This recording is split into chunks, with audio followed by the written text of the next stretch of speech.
The worst has happened. A client is saying that your coaching doesn't work. They want a refund. They're bad-mouthing you in the group. They are not going to make the rest of their payments. I call this the Nightmare Client Trifecta. And in this video, we're going to just get it out of the way so that you know exactly what it looks like, how to anticipate it, and exactly what I tell my most successful coach clients, because even they experience this, so that we can just calm your nervous system right out of the gate and put your biggest fears to rest. And let's be real, after about 18 years of practicing law, the last 10 plus of which I've been working with some of the most successful names in the coaching industry, I have a lot of war stories that I share here. They're always woven in. So if you want to hear more like this and know what's going on behind the scenes, hit the subscribe button and we'll chat twice a week. It never fails on a weekly basis that I have a coach coming to me feeling totally blindsided and feeling so sad and taking it so personal that something has gone wrong. And usually it's something related to a one-on-one client, a team member who's not doing what they're supposed to be doing, or an interaction that happened in a group container that just got out of the coach's control and really poisoned the well and the experience for people in that group coaching environment. These are probably all nightmare scenarios to you, especially because they can impact your money. And I know for newer coaches especially, each and every one of those payments is super important for moving the financial needle. Having to do the work and give that money back is the ultimate hard no for most coaches. And I am right there with you. I have your back on this. So I will say, and you'll hear me say it over and over in these videos, that happy clients are the number one way to avoid legal drama. And so you're going to see when I give you a few examples in this video of what these coaches could have done differently in advance to prevent these dramas. Then I'll show you exactly what you can do even before you have clients to make sure that your legal foundation is set up. Because before you have clients, you have time. And this is a great time to get these legal foundations in place that a lot of well-meaning coaches never really get around to, often secretly until they're in the multi-six-figure range. That really puts them at risk of these morale-killing dramas that also do nothing for their community and nothing for their reputation. So you, by seeing this video now, have a huge leg up because you'll be able to anticipate these things in advance. So you know that I'm all about connecting the legal steps with exactly what you're doing in your coaching business. I want to tell you about a coach that I paid $40,000 to who totally messed this up. And it may seem obvious to you as I tell you this story, but it's something that's really easy to let it get away from you. So first of all, this is a coach that was selling what I call a kitchen sink program.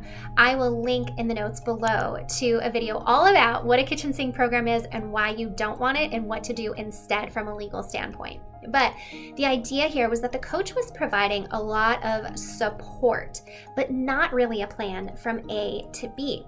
When I got in the program, it was super overwhelming to figure out exactly what is she helping me with? How do I get that help? Is she going to help me make the plan? It was just very confusing, but it was sold in highly persuasive and luxury packaging. So this is problem number one. Your marketing messages really need to be tightly tied to what the client can expect once they're inside and how this is going to help them go from point A, wherever that might be, to point B, which is their desired outcome that you are the expert at leading them to. Focusing on lifestyle changes and luxury and exclusivity can help you sell, but they can't be the thing that you sell unless you want to deal with a lot of unhappy clients. And in this particular container, the coach had 6 very unhappy clients who felt that they overpaid for something really non-specific. Now, the other problem with this is that it becomes very difficult for you as a coach to actually show that you provided what was promised in the program.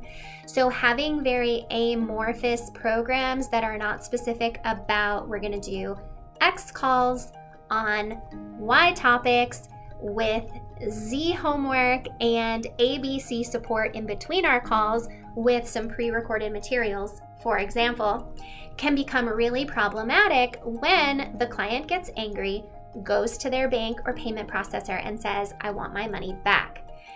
how are you going to show that this person got the promised result? So those marketing messages, which are unfortunately modeled pretty wrong in the industry, are an area of focus because they create so much legal drama.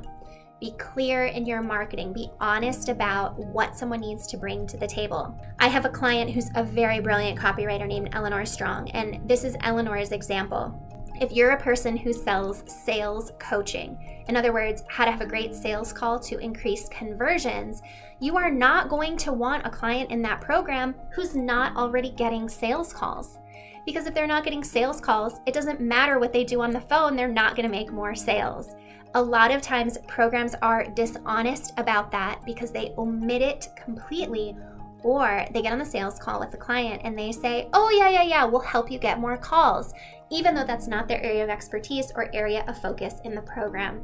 So thinking about who is really uniquely suited to get the best result from you is going to go miles in your marketing, miles for getting transformational results that ultimately will sell themselves and keep your clients happy so that you're not dealing with payment drama. Another type of payment drama has to do with recurring payments. In this day and age, I encourage you to check out payment processors like Kajabi Payments that automatically include Afterpay, Klarna, Affirm, some of these buy now, pay later services. This does a coach a huge service because you get paid up front, and someone else who has all the resources and technology and bandwidth will worry about collecting from your clients later.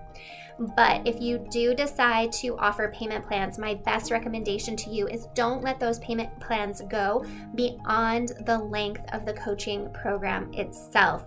This is the number one way I see coaches getting stiffed and thinking they can bank on revenue that they actually cannot.